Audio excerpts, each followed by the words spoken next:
So today we're going to be diving into a game called Scavengers. Now a lot of you guys might remember my video I posted, I want to say it was October of 2020, so about 7 months ago, about this upcoming survival based games that I thought a lot of Division 1 players who played survival would actually like this, because they had a lot of the elements that people who play Division might really like. And if you guys haven't heard, Scavenger is doing the early access starting Wednesday, April 28th at 12 a.m. Pacific time.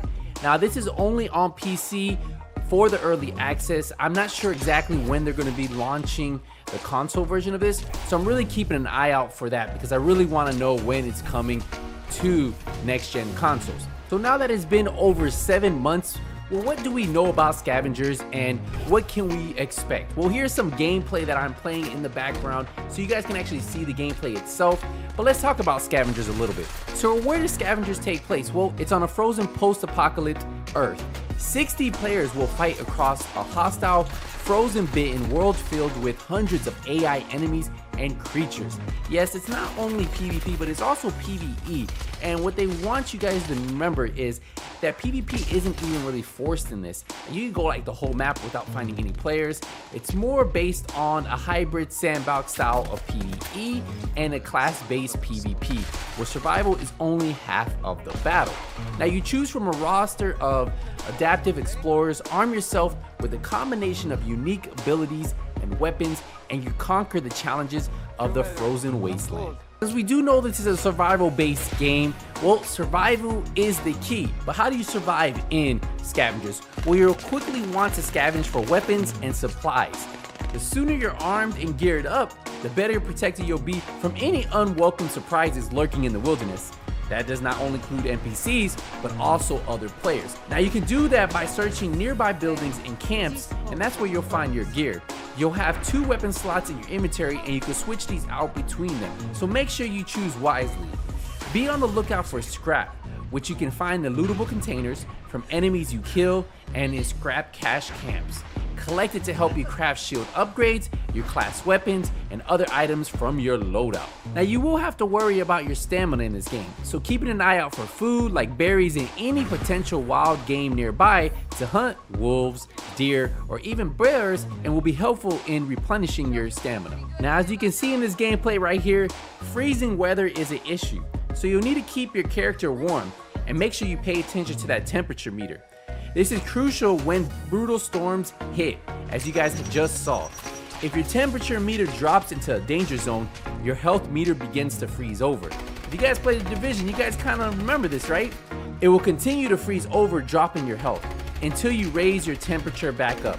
The portion of your health meter that is frozen over can't be healed until you warm up. If you remain cold for too long, you might freeze to death. A good way to maintain warmth is to find buildings and fires around the map. Now there are some consumables that will help you with that cold as well. Also, be on the lookout for vehicles. They can come in handy to help you outrun a storm and getting you to shelter a lot faster. Now while those roaming storms are cold, pay special attention to the large border storm that surrounds the map. This storm is much more lethal than the roaming storms and will periodically collapse inward, shrinking the play space, something you might have noticed in other battle royales. You can't outrun this weather for too long, so watch the map for changing storm locations and make sure you get to safety in time. Now as you do navigate through this world, you will encounter a variety of dangers. Most remaining life on Earth is hostile towards the explorers. On the planet, you'll face a variety of threats, from outlanders, the scourge, wildlife, storms, and roaming bosses. So a lot of different enemies you'll end up fighting that don't even include other players. Now it's important to note about your death. If you do die in Scavengers, you will be recloned and sent back into the action. So as long as you have surviving teammates. But recloning does take some time, so if your team is wiped out, it's game over. So you ask, what about your explorers? Well, you get to select and customize your explorer when you play this game. So there are 3 main characters that you do unlock by default, and other characters can be purchased with chips, which you'll get when leveling up your account. Now each squad is formed of 3 players. Each explorer comes with a unique class ability and class weapon. From there, you can further tailor your loadout to include other weapons, items, and passive abilities known as talents to create an explorer that fits your playstyle. You'll have access to 4 different talent categories: defense, aggressive, movement, and utility. Each comes with a set of options you can select to modify your gameplay. Now, crafting in this game is something that you will be able to do, so crafting and research are linked, and spending time on them can unlock very useful things, especially for your loadout. Every time you level up a session, you'll unlock access to crafting recipes from your loadout.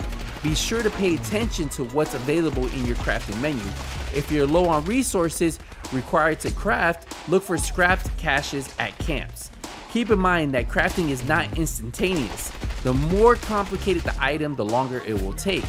Therefore, think about the amount of scrap you will have before using it and weigh out the options of what you want to craft the most. Now, keep an eye out for salvaged items, which salvaged items are leftovers from years past, which have been hidden throughout the planet. Collect will provide you with the necessary materials to research new weapons, items, talents between matches. Once you've invested the required resources and time into a research project, it will then be available for you to take into a match as a craftable item. Research is key to customizing each match to your playstyle. So remember to always update your loadout for characters when you unlock new items. Now don't worry, we're still gonna talk about some PvP because I know a lot of you guys really wanna know how the PvP works in this game. Well, on the map, you might notice a radar sweep that periodically reveals red dots. Now these red dots are other players who can be engaged or avoided. You might also encounter these other players while you're at camps, out in the woods, or at the dropship. How you want to deal with the other players is really up to you.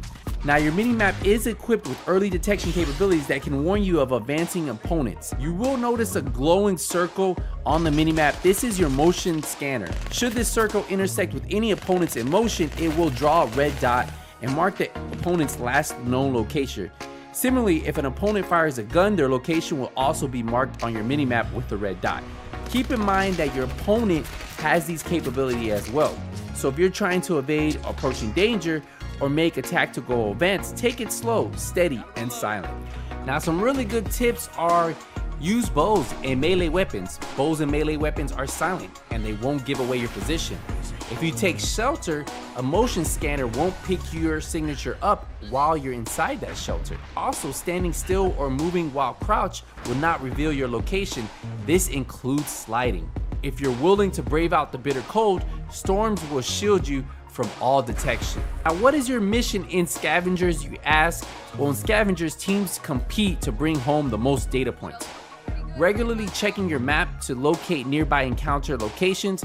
Icons will indicate the different resources you can find, including scrap, ammunition, healing, and food. Some encounters icons have numbers.